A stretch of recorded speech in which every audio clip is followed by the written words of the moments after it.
नमस्कार एंड जय Hind students, welcome back. Well student, जैसा कि हमने लास्ट वीडियो में बात करी थी इलेक्ट्रिक कंपोनेंट्स के बारे में। ठीक है, हमने तो वहाँ पर डीपली डिस्कशन किया था डिफरेंट कंपोनेंट्स के बारे में। ठीक है, अगर आपने वो वीडियो नहीं देखी तो पहले आप उस वीडियो को जा करके जरूर देखें। ओके, लिंक मैं आपको डिस्क्रिप्शन में प्रोवाइड कर दूंगा। अब बात सुनिए बेटा। देखिए बच्चे, इस वीडियो में हम बात करेंगे ओम्स के लॉ के बारे में। ठीक है, तो ओम्स लॉ को हम डीपली डिस्कशन करेंगे। ओके, और इसमें हम बात करेंगे उसका ग्राफिकल रिप्रेजेंटेशन भी बात करेंगे। ओके, रेजिस्टेंस के बारे में बात करेंगे, रेजिस्टिविटी के बारे में बात करेंगे, और फैक्टर्स, किन किन फैक्टर्स पे जो हमारा रेजिस्टेंस डिपेंड करता है। ओके, तो स्टार्ट करते हैं बच्चे आज की video with the topic name Ohm's law. देखिए बेटा, बात समझो। देखो, वैसे बच्चे आपको पता है इलेक्ट्रिक सर्किट, आई थिंक आपको समझ में आ गया होगा इलेक्ट्रिक सर्किट होता क्या है। एक पाथ होता है जिसमें से आपका चार्ज फ्लो करता है। ओके, अब आपको पता है बच्चे, किसी भी इलेक्ट्रिक सर्किट की अगर हम बात करें तो उसमें बच्चे एक तो कंडक्टर हम जो लगाते हैं, रेजिस्टर जो लगता है हमारा, जिसकी एक पार्टिकुलर रेजिस्टेंस होती है। एक हम स्विच लगा देते हैं। एमीटर आपको पता है सीरीज में कनेक्शन होता है, ठीक है, और voltmeter always connected parallel to the resistor. ठीक है बच्चे, अब बात सुनो। अब बट आपको ये पता है कि अगर करंट फ्लो करवाना है तो हमें एक पोटेंशियल देनी पड़ती है। We have to develop the potential difference. Okay, एक सोर्स लगाना पड़ेगा। Okay, it can be cell, it can be a battery. Okay, देखो बच्चे, अगर सपोज किया मैंने यहां पर एक सेल लगाया, प्लस ये माइनस। ओके, तो आपको पता है बच्चे करंट फ्लो करना स्टार्ट कर देगा पॉजिटिव से नेगेटिव की तरफ। ठीक है, ये स्विच लगा हुआ है। ओके, क्लियर बात है। अब बच्चे हमने क्या कहा, सपोज किया हमारे पास ये V1 नाम की पोटेंशियल थी इसमें, इस सेल की, और यहां से इसने करंट फ्लो करना स्टार्ट कर दिया। Very good. और जो हमारे पास वायर हम यूज कर रहे हैं, यहां पर हम यूज कर रहे हैं नाइक्रोम वायर। कौन सी वायर? Nichrome wire. ठीक है, और ये बेसिकली क्या होता है, it is an alloy of निकल, chromium, manganese and iron metals. ठीक है बेटा, ये बेसिकली क्या होता है, एलॉय होता है नाइक्रोम वायर। ठीक है, और एलॉय क्या होता है बेसिकली बेटा, ये एलॉय का मतलब होता है homogeneous mixture, homogeneous mixture of metals. ठीक है बच्ची, बात समझ में आ गई। अच्छा, अब हमने क्या करा बच्चे, हमने यहाँ पर एक नाइक्रोम वायर ली और हमने यहाँ पर ना अभी एक ही सेल लगाया। सपोज के V1 उसकी पोटेंशियल है। ठीक है, अब हमने मेजर करा करंट कितना फ्लो कर रहा है, यहाँ से हमने वोल्टेज ही मेजर कर लिया।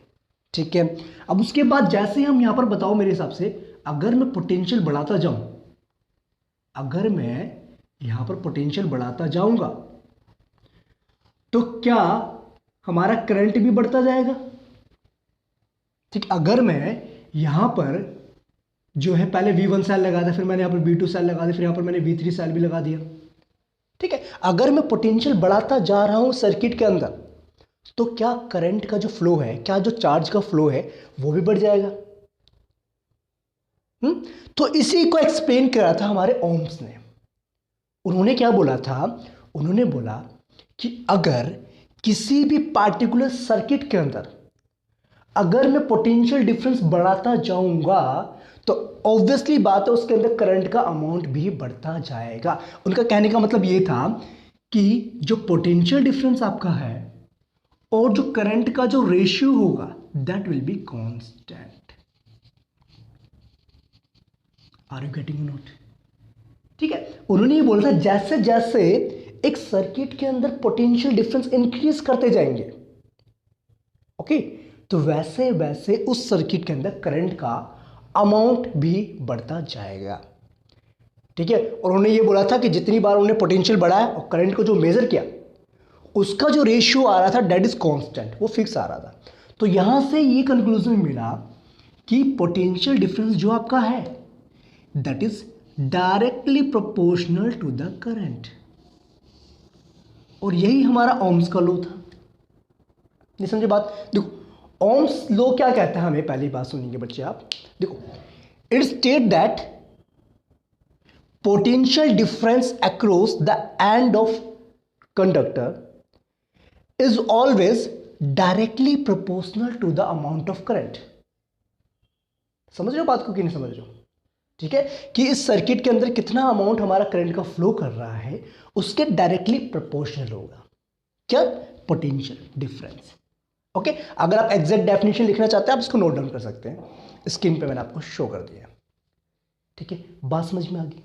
क्लियर बात है? ओके, ठीक है। अब बेसिकली बच्चे ये कांस्टेंट था ना, ये कांस्टेंट को उन्होंने रिप्रेजेंट कर दिया किसके थ्रू? देखो जैसे आप बात समझो, देखो इस कांस्टेंट को उन्होंने आर से रिप्रेजेंट कर दिया। ठीक है, और ये आर होता क्या है वो बात करते हैं। देखो इतनी बात समझो बेटा, क्लियर हो गया? यही हमारा ओम्स का लॉ है, ओम्स लॉ। ठीक है, अगर यहां से हम ये प्रोपोर्शनैलिटी साइन हटाते हैं तो हमें एक कांस्टेंट मिलेगा, दैट इज द आर। ठीक है, और ये जो आर हमारा है ये बेसिकली क्या है? आपका प्रोपोर्शनैलिटी कांस्टेंट है।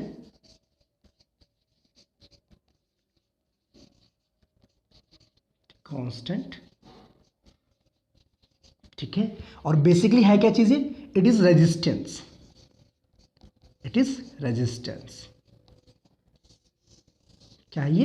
रेजिस्टेंस है। ठीक है, यहां से कंक्लूजन ये मिलता है बेटा कि जो हमारा रेशियो है वोल्टेज और करंट का, that is equals to fix constant, that is R. Okay, ये था बेसिकली हमारा ओम्स का लॉ। आई थिंक आपको समझ में आ गया। क्लियर बात समझ में आई कि नहीं? देखो ओम्स का लॉ यही कहता है कि अगर किसी भी एक पार्टिकुलर सर्किट के अंदर हम पोटेंशियल डिफरेंस इंक्रीज करते जाएंगे तो करंट भी बढ़ेगा। मीन्स कहने का मतलब क्या है? Potential difference is directly proportional to the amount of current flowing through a circuit. यही तो है ओम्स का लॉ। ठीक है, और ये जो प्रोपोर्शनैलिटी साइन का मतलब क्या होता है कि डायरेक्टली प्रोपोर्शनल है। ठीक है, यानी अगर पोटेंशियल डिफरेंस बढ़ेगा तो करंट भी बढ़ेगा। ओके, तो ये बात आपको समझ में आ गई। तो यही बेसिकली हमारे क्या था? ओम्स का लॉ था।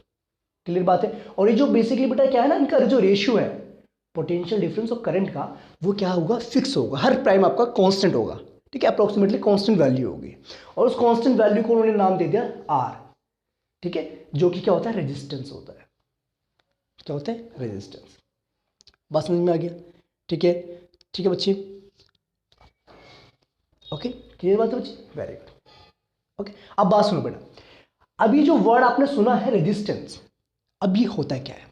What is resistance? देखो बच्चे मेरी बात सुनो, जैसा बेटा आपको मैंने लास्ट वीडियो में भी बताया था, कंपोनेंट्स में किसी भी अगर रजिस्टर की आप बात कर रहे हैं, रजिस्टर क्या होता है? कोई भी एक अप्लायंसेस कह सकते हैं जिसकी कोई रेजिस्टेंस होती है ना। अब ये रेजिस्टेंस क्या होता है? देखो रेजिस्टेंस बेसिकली क्या है? It is a property of any conductor to oppose the flow of current, या कह सकते हैं to resist the flow of current, flow of charge. Current basically charge का ही फ्लो है ना। यानी कि किसी भी कंडक्टर की एक प्रॉपर्टी है जो कि करंट को फ्लो को, चार्ज के फ्लो को अपोज करता है। बात सुनो कैसे? देखो आपको बच्चे ये बात पता है, मेरी बात समझना ध्यान से देखना। आपको पता है अगर हम किसी भी कंडक्टर की बात करें, सपोज कि मैंने कहा ये कंडक्टर मेरे पास है, ठीक है। अब आपको पता है बच्चे कंडक्टर के अंदर क्या होते हैं? एटम्स होंगे, और एटम्स के अंदर क्या? इलेक्ट्रॉन्स हैं। ठीक है, अगर ये इलेक्ट्रॉन्स फ्री होंगे तो ये इजिली मूव ऑन कर जाएंगे। बात समझ रही हो? बात समझ रहे हो? अगर इलेक्ट्रॉन्स हमारे फ्री होंगे तो ये इजिली मूव ऑन कर जाएंगे। लेकिन होता क्या है आपको पता है, एटम्स के अंदर होता है न्यूक्लियस, और न्यूक्लियस में होता है पॉजिटिव चार्ज। ठीक है, अब जैसे बेटा इलेक्ट्रॉन्स यहां से फ्लो करते हैं तो एक फोर्स लगता है जो उसको अपोज करता है, रोकने की कोशिश करता है इलेक्ट्रॉन को। ठीक है, जिसके वजह से यहां पर क्या होता है? करंट का फ्लो थोड़ा सा कम हो जाता है। ठीक है, जिस प्रॉपर्टी को हम कहते हैं रेजिस्टेंस कहते हैं। अब बात समझ में आ रही कि नहीं आ रही है ना? यानी कि जो इलेक्ट्रॉन्स के फ्लो को रोक रहा है वही बेसिकली क्या है? रेजिस्टेंस है किसी भी कंडक्टर की। क्लियर बात समझ में आ गई? ठीक है, और रेजिस्टेंस को हम डिनोट कैसे करते हैं? कैपिटल आर से हम इसको डिनोट करते हैं। क्लियर बात है? ठीक है, तो यहां से आपको समझ में आ गया resistance is equals to the potential difference divided by the current. ठीक है, क्या हो जाएगा यहां से? Resistance is equals to the V upon I, और जहां पर आपको पता है बच्चे V क्या है? V is the potential difference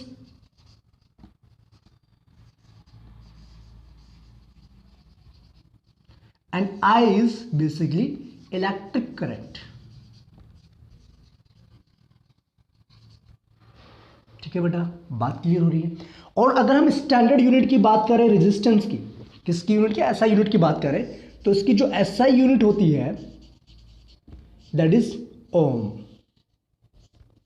ठीक है, जो हमारे जर्मन फिजिसिस्ट थे ओम्स जी, उनके नाम पर ही इसकी यूनिट दी गई है। ओके, तो आई होप इतनी बात आपको समझ में आ गई होगी अभी तक। क्लियर है बेटा? ठीक है, अब इसको नोट डाउन करना चाहते हैं, नोट डाउन कर सकते हैं।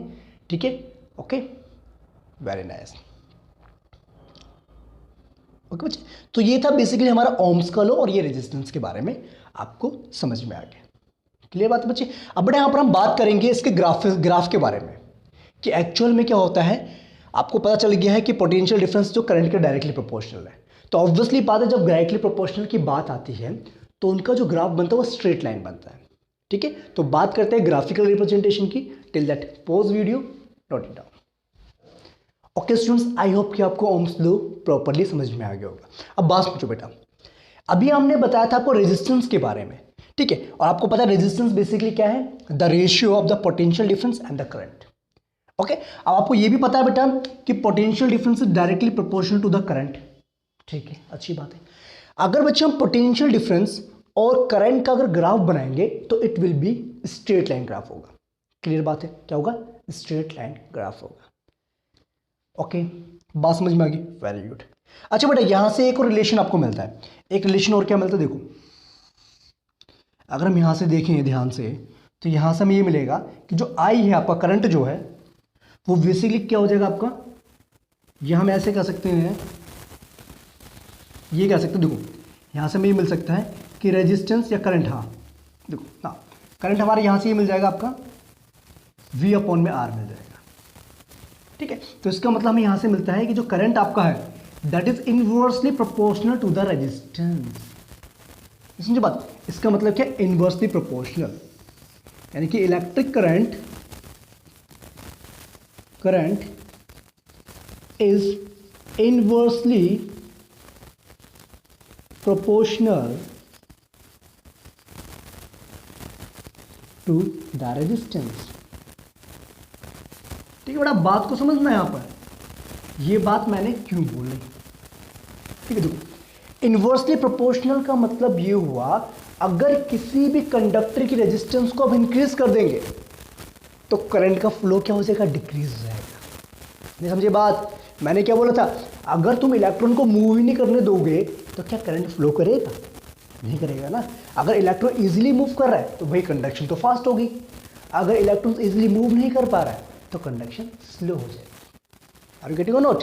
तो वही चीज़ यहाँ पर भी है। ठीक है, जैसे ही आप रेजिस्टेंस को इंक्रीज करेंगे, when the resistance goes on increasing तो current will goes on decrease. ठीक है, अगर आप रेजिस्टेंस को लो कर देंगे तो करंट विल इंक्रीज। ऑब्वियसली बात है ना? Very nice. अब बात सुनो बेटा, देखो पोटेंशियल डिफरेंस और करंट का जब हम ग्राफ बनाते हैं तो वो स्ट्रेट लाइन बनेगा। ऑब्वियसली बात आपको पता चल गया क्योंकि डायरेक्टली प्रोपोर्शनल है ना, यानी कि पोटेंशियल डिफरेंस बढ़ेगा तो current will be also increase. Okay, देखो या जब हम करंट बढ़ाएंगे तो पोटेंशियल डिफरेंस भी बढ़ता जाएगा ना। देखो अब बात समझो बेटा, अब बच्चे हम बात कर रहे हैं यहाँ पर, अगर हम सेम बच्चे कांस्टेंट टेम्परेचर को भी हम वेरी नहीं कर रहे हैं, फिक्स टेम्परेचर है, उसी में हम ये एक्सपेरिमेंट हमने किया था। ठीक है, कांस्टेंट टेम्परेचर पे। अब बात को ध्यान समझेंगे बेटा, देखो ये जो आपका स्लोप होगा इसका, किसका स्लोप? इसका पोटेंशियल डिफरेंस और इलेक्ट्रिक करंट का जो स्लोप होगा। ठीक है, स्लोप का मतलब समझ में आता है आपको? देखो अगर यहां तक की हम बात कर रहे हैं, दो पॉइंट्स के बीच में बात कर रहे हैं, ठीक है, तो ऑब्वियसली बात आपको पता है यहां पर इसकी कोई पोटेंशियल होगी, सपोज कि ये V2 है। ठीक है, यहां पर इसकी कोई पोटेंशियल होगी, सपोज कि V1 है। ठीक है, और इस जब V1 पोटेंशियल थी तो करंट सपोज के I1 नाम का करंट था। ओके, और यहां पर V2 पे I2 नाम का करंट था। क्लियर बात है? ओके, अब बेसिकली अगर बच्चे हम बात करें यहां पर इसकी, तो आपको पता है ये बन गया हमारा एक राइट एंगल ट्रायंगल, बन गया, ये बन गया। अगर हम स्लोप की बात करें तो सब पता है आपको स्लोप बच्चे क्या होता है? स्लोप बेसिकली क्या होता है? tan थीटा होता है। टेंजेंट ऑफ थीटा, यानी कि slope equals to tan theta. ठीक है, जो कि क्या होगा हमारा v2 माइनस v1 होगा यहां से,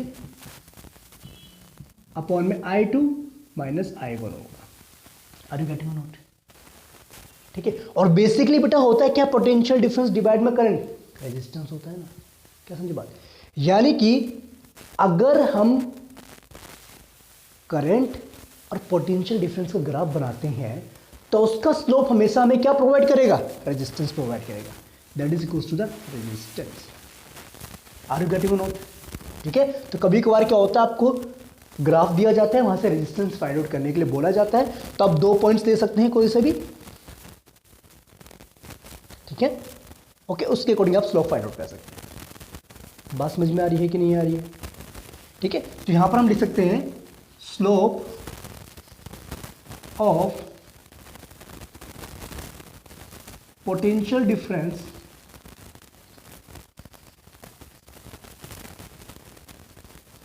and current will give resistance. बात समझ में आ गई बेटा? अब बच्चे बात सुन, मैंने यहां लिखा था R1 resistance, R2 resistance, R3 resistance. ठीक है, अब ध्यान से इस ग्राफ को समझना। मैंने यहाँ पर 3 रेजिस्टेंस के बारे में लिखा हुआ है। ठीक है, और दूसरी बात मैंने आपको बता दें, कांस्टेंट टेम्परेचर पे हम बात कर रहे हैं, टेम्परेचर में कोई वेरिएशन नहीं कर रहे हैं। उसका रीज़न भी बताएंगे आगे, वेट कीजिए। सॉरी, अब तुम जो बात करो, अगर हम ध्यान से देखें तो इसका स्लोप क्या छोटा है, अगर हम इसका स्लोप निकालें तो इसका स्लोप और बढ़ता जा रहा है, इसका स्लोप और हाई होता जा रहा है। तो इसका मतलब ये हुआ कि जो रेजिस्टेंस आपकी R3 है that is greater than R2, that is greater than R1 resistance. ठीक है, अब देखते जाओ बेटा ध्यान से, जब रेजिस्टेंस लो थी तो देखो करंट का अमाउंट देखो ना, यहां पर समझ रहे बात को? देखो ये आपका स्लोप ऐसे जा रहा था। ठीक है, इसकी रेजिस्टेंस क्या है, एक तरीके से लो मान के चलिए। अगर लो रेजिस्टेंस बात करेंगे तो देखो बेटा इस पॉइंट पे देखो पोटेंशियल हम बढ़ाते जा रहे हैं। ठीक है, और जो करंट का अमाउंट क्या होता जा रहा है, लो होता जा रहा है ना। यानी कि जैसे बच्चे रेजिस्टेंस बढ़ती जाएगी कंडक्टर के अंदर तो उसका क्या होगा बेटा, करंट का जो अमाउंट होता है वो कम होता जाएगा, और ये जो हमारा स्लोप होगा that will moves towards the potential difference. ठीक है, यानी कि जो हमारा स्लोप ऐसा था ना बिल्कुल, वो धीरे धीरे धीरे धीरे धीरे धीरे धीरे हमारा बिल्कुल इसके कोइंसाइड कर जाएगा। ठीक है, कोइंसाइड कब करेगा, जब हम उसके रेजिस्टेंस बहुत ज़्यादा हाई कर देंगे, तो उसमें आप पोटेंशियल डिफरेंस कितनी भी प्रोवाइड कर दो, कंडक्शन होगा ही नहीं, जैसा कि होता है इंसुलेटर के केस में। Are you getting? अगर बेटा किसी कंडक्टर के रेजिस्टेंस हम बढ़ाते जा रहे हैं तो क्या उसके अंदर से करंट कम फ्लो नहीं करेगा?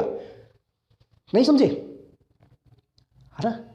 और जैसे बच्चे अगर किसी कंडक्टर रेजिस्टेंस बहुत ज़्यादा हाई है तो ये ग्राफ क्या हो जाएगा, बिल्कुल इसके ओवरलैप कर जाएगा या पैरेलल हो जाएगा, इसके बिल्कुल पैरेलल चल जाएगा पोटेंशियल डिफरेंस के। तो इसका मतलब क्या हुआ, वो क्या है, बैड कंडक्टर है, यानी इंसुलेटर है। समझिए बात को? नहीं समझिए बात, समझ में बात है? ठीक है बच्चे, तो ये चीज़ होती है। तो आई थिंक मेरे हिसाब से आपको ये ग्राफ समझ में आ गया होगा। क्लियर है? Very nice. कोई कंफ्यूजन इस पॉइंट तक तो बताइए। क्लियर? डन? देखो बच्चे, इस चीज़ का आपने ध्यान रखना है। ठीक है, रेजिस्टेंस इंक्रीज तो current will decrease. Okay, clear? और मैंने आपको ये भी बता दिया है कि इंसुलेटर में करंट क्यों नहीं फ्लो करता है, क्योंकि बेटा रेजिस्टेंस जब उसकी हाई हो जाएगी तो करंट क्या फ्लो करेगा। ठीक है, और ग्राफिकल फॉर्म में मैंने बता दिया, रेजिस्टेंस बढ़ती जाएगी तो बेटा क्या हो जाएगा, करंट जीरो हो जाएगा, और बस पोटेंशियल आप प्रोवाइड कर रहे हैं लेकिन कंडक्शन तो होगा ही नहीं उसमें से। समझे बात को? तो ये बात आई थिंक आपको क्लियर हो गई है। ठीक है बच्चे, बात समझ में आ गई है? बिल्कुल क्लियर है। ओम्स लॉ भी क्लियर हो गया आपको, रेजिस्टेंस के बारे में बता दिया, और उसका ग्राफिकल रिप्रेजेंटेशन भी मैंने आपको एक्सप्लेन कर दिया है। ठीक है बच्चे, अच्छा एक चीज़ और है यहाँ पर बेटा, ज़्यादा डिफिकल्ट चीज़ नहीं है। देखो एक चीज़ और है, देखो आपको पता है बच्चे रेजिस्टेंस निकालने का फॉर्मूला V/I है, क्लियर बात है। अब यहाँ पर एक चीज़ उन्होंने बोली है कि 1 ओम 1 ओम रेजिस्टेंस कब होगा? अरे सिंपल सी बात बेटा, 1 ओम रेजिस्टेंस तब होगा जब किसी कंडक्टर के थ्रू 1 वोल्ट की पोटेंशियल है, ठीक है, और करंट कितना जा रहा है? 1 एम्पियर जा रहा है। सिंपल सी बात, नहीं? तब हमारा 1 ओम हो जाएगा। क्लियर? ठीक है, ओके, इतनी बात समझ में आ गई? ओके, तो आई थिंक इतनी बात आपको समझ में आ गया है। अच्छा बेटा, ये ना रेजिस्टेंस को हम वैरी कैसे कर सकते हैं? देखो एक बात सुनो, मैंने एक वर्ड बताया था आपको रियोस्टेट के बारे में, जिसको हम वेरिएबल रेजिस्टेंस के लिए यूज़ करते हैं। जैसे बेटा आपने देखा होगा ना, जब फैन में उसको हम कम ज़्यादा कर देते हैं, रेगुलेटर लगा होता है, वैसे ही अगर किसी भी सर्किट के अंदर से हमें करंट का अमाउंट कम करना है या ज़्यादा करना है, तो उसमें हम यूज़ करते हैं रियोस्टेट को, जिससे हम कहते हैं वेरिएबल रेजिस्टेंस। ठीक है, जो क्या करता है, उस कंडक्शन के अंदर, उस सर्किट के अंदर रेजिस्टेंस को वेरी करता है, जिसके वजह से उसमें करंट का फ्लक्चुएशन देखने को मिलता है। ओके बच्चे, तो आई थिंक इतनी बात समझ में आ गई है, तो इतना नोट कीजिए, फिर आगे हम कंटिन्यू करते हैं। चलिए बच्चे, आई होप बच्चे इतनी बात आपको समझ में आ गई होगी। अब बच्चे बात करेंगे हम कुछ ऐसे फैक्टर्स की जिस पे हमारा रेजिस्टेंस डिपेंड करता है। ओके, देखो बच्चे, पहला factor length of the conductor. अगर सपोज के बच्चे हमारे पास एक करंट कैरिंग वायर है, ठीक है, अगर मैं उसकी लेंथ को इंक्रीज कर दूं तो ऑब्वियसली बात है बेटा, उसको ज़्यादा डिस्टेंस ट्रेवल करना पड़ रहा है, तो ज़्यादा डिस्टेंस ट्रेवल करना पड़ेगा तो रेजिस्टेंस क्या होगी? इंक्रीज होगी, डिक्रीज होगी? समझो बात। देखो, रेजिस्टेंस जो होती है हमारी कंडक्शन की, किसी भी कंडक्टिंग की वायर की, that is directly proportional on the length. समझो बात को, यानी कि as the length of the wire is increase, the resistance will also increase. ठीक है, जैसे ही किसी भी कंडक्टिंग वायर की अगर आप लेंथ बढ़ा देंगे तो उसकी क्या हो जाएगी? रेजिस्टेंस भी बढ़ जाएगी। Are you getting or not? समझो बात को नहीं, क्योंकि इलेक्ट्रॉन को बच्चे लॉन्ग डिस्टेंस ट्रेवल करना पड़ेगा ना, और लॉन्ग डिस्टेंस जब ट्रेवल करना पड़ेगा तो ऑब्वियसली बात है उसका रास्ता जो है थोड़ा सा अपोज किया जाएगा एटम्स के द्वारा। ठीक है, तो when the length of the wire will increase, the resistance will also increase, और जब रेजिस्टेंस बढ़ेगी तो करंट का फ्लो डिक्रीज हो जाएगा। Are you getting or not? ठीक है, तो इतनी बात आपको समझ में आ गई। दूसरी बात, अगर हम थिकनेस बढ़ा दें, अगर हमारे पास जो वायर है पहले पतली वायर थी, ठीक है, अब उसकी जगह पर अगर हम मोटी वायर यूज कर दें तो होगा क्या? Resistance is inversely proportional to the area of cross section. Means अगर हम पतली वायर की जगह पे मोटे केबल यूज करें तो होगा क्या? रेजिस्टेंस डिक्रीज हो जाएगी, मतलब करंट आपका इजिली मूव ऑन करेगा। समझिए बात को? ठीक है, जैसे बच्चा आपने घर में देखा होगा ना, आपके घर में जो है इस तरीके की पतली वायर्स यूज होती हैं। ओके, लेकिन अगर बात करें जो केवल आपके घर के अंदर आती है वो थोड़ी मोटी होती है। ओके, और जो आपके क्या कहते हैं उसमें पिलर्स वगैरह में लगे होते हैं, खंभों वगैरह में, है ना, वो और थोड़ी मोटी केबल होती है, क्योंकि उसमें बच्चे क्या करंट का अमाउंट ज़्यादा फ्लो करता है ना। ओके, और उसके अंदर पोटेंशियल भी ज़्यादा है। समझिए बात को? इसीलिए बेटा जैसे ही हम एरिया ऑफ क्रॉस सेक्शन बढ़ा देंगे, एरिया ऑफ क्रॉस सेक्शन का मतलब होता है ये, अगर हमारे पास सपोज के वायर है तो ये होता है इसका एरिया ऑफ क्रॉस सेक्शन, ये जो आपको सर्कुलर शेप में दिख रहा है। ठीक है, अगर इसको छोटा पतली कर देंगे तो क्या होगा? रेजिस्टेंस इंक्रीज हो जाएगी। अगर आप इसको थिक कर देंगे तो resistance will increase. Are you getting or not? ठीक है, इसीलिए बेटा जो थिक वायर होगी, थिक वायर में करंट आपका इजिली फ्लो करेगा। समझे बात को? Resistance will be high in thin wire as comparison to the thick wire, okay, and low in the thick wire. It's clear? Very nice. तीसरी बात, अच्छा तीसरी बात ये है, रेजिस्टेंस डिपेंड करेगा किस पे? कंडक्टर किस चीज का बना हुआ है। ठीक है, जैसे आपको पता है बेटा कॉपर और एल्यूमिनियम की वायर को हम मोस्टली यूज करते हैं। ओके, सिल्वर भी यूज कर सकते हैं, लेकिन सिल्वर कॉस्टली होता है। ओके, तो ये ना गुड कंडक्टर होते हैं, इनके अंदर से करंट जो है इजीली फ्लो करता है। समझे बात? और कहीं कहीं जगह पे हम क्या यूज करते हैं? एलॉय यूज करते हैं। देखा होगा जैसे आपने बल्ब का जो फिलामेंट होता है उसमें टंगस्टन यूज किया जाता है, ठीक है।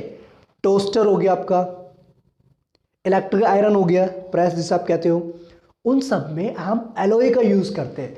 क्यों? क्योंकि एलॉय की रेजिस्टेंस थोड़ी सी हाई होती है, जिसके वजह से वो करंट को अपोज करता है और वहां से हीटिंग इफेक्ट प्रोड्यूस करता है। समझ रहे बात को कि नहीं समझ रहे? ठीक है। तो एक तो मटेरियल पे डिपेंड करेगा कि किस टाइप का आप मटेरियल यूज कर रहे हैं, कॉपर के वायर यूज कर रहे हैं, एल्यूमिनियम के वायर यूज कर रहे हैं, या फिर आप एलॉय यूज कर रहे हैं, ठीक है। तो एलॉय के अंदर रेजिस्टेंस थोड़ी ज़्यादा होती है as comparing to the conducting wires, ठीक है। Very nice.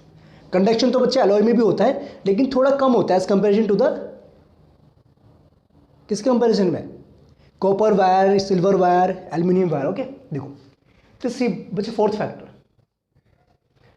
Resistance depends on the temperature. अब बात समझो बेटा, टेम्परेचर का क्या फ्लक्चुएशन आएगा, बात समझो।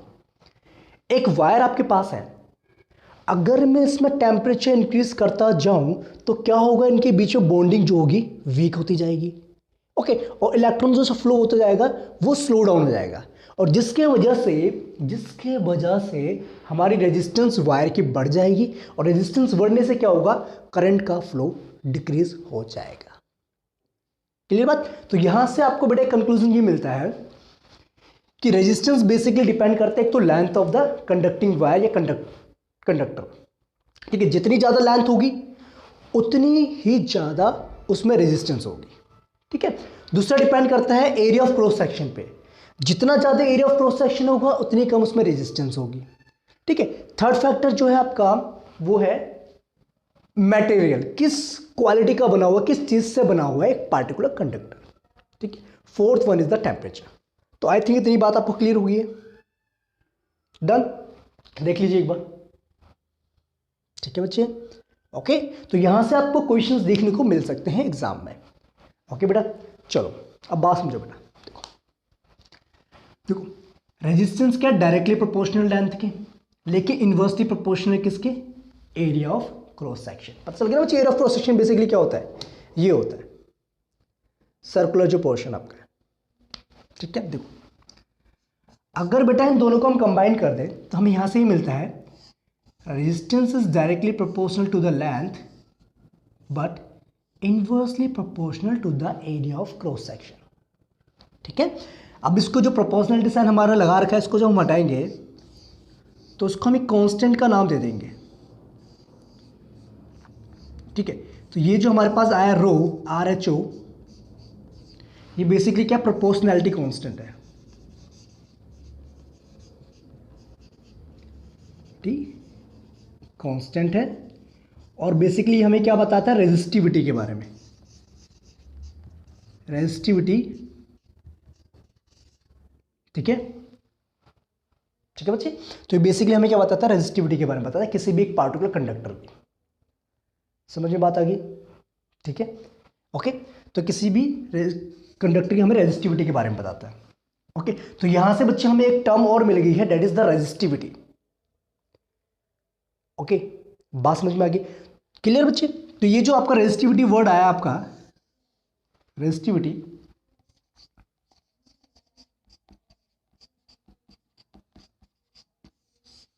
ठीक है बेटा, ये ना एक्चुअल में कैरेक्टरिस्टिक बताता है किसी भी कंडक्टर की, कि वो गुड कंडक्टर है या पुअर कंडक्टर है, ओके।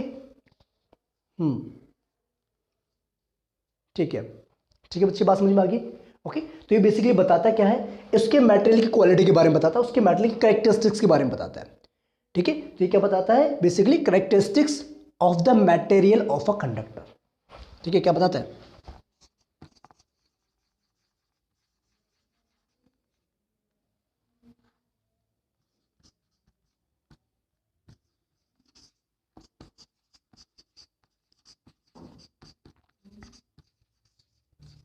कंडक्टर, ठीक है बेटा। और इसकी अगर यूनिट की हम बात करें तो बच्चे हम इसको ऐसे भी लिख सकते हैं, देखो अगर हम यहाँ से रो निकालना चाहे रेजिस्टिविटी, तो वो क्या एरिया यहाँ पर इसके साथ मल्टीप्लाई हो जाएगा, रेजिस्टेंस इनटू में एरिया अपॉन में लेंथ। तो यहाँ से हम रेजिस्टिविटी इस तरीके से निकाल सकते हैं, ओके। बात समझ में आ गई, ओके। अगर बच्चे एरिया ऑफ क्रॉस सेक्शन होता है 1 यूनिट और लेंथ अगर आपको 1 यूनिट होती है तो ये क्या हो जाएगा आपका देन आपको यहाँ से ये कंक्लूजन मिल जाएगा कि रेजिस्टेंस जो होगा आपकी, या रो जो होगा, resistivity, that will be equals to resistance when area is 1 unit and the length is also 1 unit. ठीक है बच्चे, बात समझ में आ गई? ठीक है, तो यहां से हम ये जो है इसको इस तरीके से भी लिख सकते हैं, कोई दिक्कत की बात नहीं। ये तभी होगा जब इसकी क्या है, area of cross section 1 unit का है और लेंथ कितनी है, 1 यूनिट की है। ठीक है बच्चे, बात समझ में आ गई यहां से? ठीक है, और इसके अगर हम यूनिट की बात करें, स्टैंडर्ड यूनिट की बात करें, इसकी स्टैंडर्ड यूनिट की बात करें, ऐसा यूनिट की, तो वो होती है ओम मीटर। क्या होती है? ओम मीटर होती है। ठीक है बच्चे, इतनी बात समझ में आ गई है? Okay okay, done, very good. ठीक है, तो इतनी बात आपको आई थिंक समझ में आ गई है। तो बेसिकली क्या है बच्चे, ये आपका रेजिस्टिविटी कुछ नहीं है, it is basically resistance of a wire. ठीक है, किसी भी रेजिस्टेंस, किसी भी वायर के रेजिस्टेंस है with unit cross section area and unit length. Clear? और ये बेसिकली क्या बताता है बेटा, कैरेक्टरिस्टिक्स बताता है किसी भी मटेरियल की, है ना, कि वो आपका गुड कंडक्टर है, पुअर कंडक्टर है, या इंसुलेटर है। ठीक है, वैसे अगर हम रेजिस्टिविटी की बात करें तो एक पार्टिकुलर रेंज होती है इनकी, और रेंज क्या होती है, देखो बेटा, देखो बेटा, इतनी बात समझ में आ गई बच्चे आपको? ठीक है, ओके, डन। ठीक है बच्चे, देखो अगर रेजिस्टिविटी की जो रेंज हमारी है, देखो मेटल्स एंड एलॉयज के लिए जो हमारी रेजिस्टिविटी की रेंज होती है वो होती है 10⁻⁸ ओम मीटर से लेकर के 10⁻�6 ओम मीटर तक। ठीक है, जितनी कम रेजिस्टिविटी होगी उतनी ज्यादा उसमें कंडक्टिविटी होगी। ठीक है, ये बिल्कुल एक्चुअल में कह रहे हैं बच्चे रेजिस्टेंस की तरह है। जितनी ज्यादा रेजिस्टेंस होती है तो करंट आपका फ्लो कम करता है, और जितनी कम रेजिस्टेंस होती है तो कंडक्टेंस उसमें ज्यादा होती है। वैसे ही जितनी कम रेजिस्टिविटी होगी उतनी ही ज़्यादा उसमें कंडक्टिविटी होगी, उतना ही ज़्यादा उसमें करंट का फ्लो करेगा। ठीक है, जैसे अगर हम इंसुलेटर्स की बात करें, इंसुलेटर्स की अगर हम बात करें तो इंसुलेटर्स की होती है 10⁻12 से लेकर के 10⁻17 ओम मीटर तक, इतनी ज़्यादा रेजिस्टिविटी होती है। तो ऑब्वियसली बात है करंट का फ्लो वहाँ पर होगा ही नहीं, जैसे वुड हो गया, प्लास्टिक हो गया। ठीक है, तो इतनी बात आपको समझ में आ गया। क्लियर बेटा? Done, no confusion. वेल, तो आई होप बच्चे इतनी बात आपको समझ में आ गई है रेजिस्टिविटी के बारे में भी और रेजिस्टेंस के बारे में भी। Very nice. अब बच्चे एक बात आपने सुनी होगी कि बेसिकली इलेक्ट्रिकल जो अप्लायंसेस आपके हैं, जैसे इलेक्ट्रिक आयरन हो गया, इलेक्ट्रिक टोस्टर हो गया, ठीक है, फिलामेंट हो गया बल्ब का, they all are made up of an alloy. अब ऐसे क्या खास बातें होती है बच्चे एलॉय में, जिससे हम गीजर, टोस्टर, इलेक्ट्रिक आयरन, इन सब में हम एलॉय का यूज करते हैं? कुछ तो खास बात होगी। तो बेटा बात समझो, एलॉय की जब हम बात करें तो एलॉय की रेजिस्टिविटी जो comparison to the metals, pure metals से ज्यादा होती है, पहली बात तो। ठीक है, दूसरी बात, दे डू नॉट ऑक्सीडाइज और बर्न एट हाई टेम्परेचर। ये जल्दी से बच्चे मेल्ट नहीं होते हैं, they have high melting point. ठीक है, that's why we use them in electrical appliances like electric iron, electric toaster, electric geyser, tungsten filament of the bulb and so on. ठीक है बच्चे, तो आई होप इतना कॉन्सेप्ट आपको बिल्कुल deeply समझ में आ गया होगा। ठीक है बच्चे, कोई दिक्कत नहीं यहां तक? ठीक है बच्चे, इन केस अगर आपको कोई कंफ्यूजन होती है, कोई डाउट होता है, कोई टॉपिक मैंने नहीं एक्सप्लेन किया है, तो आप मुझे बता सकते हैं। तो बच्चे हम नेक्स्ट वीडियो में मिलेंगे आपको with the numerical parts of this concept.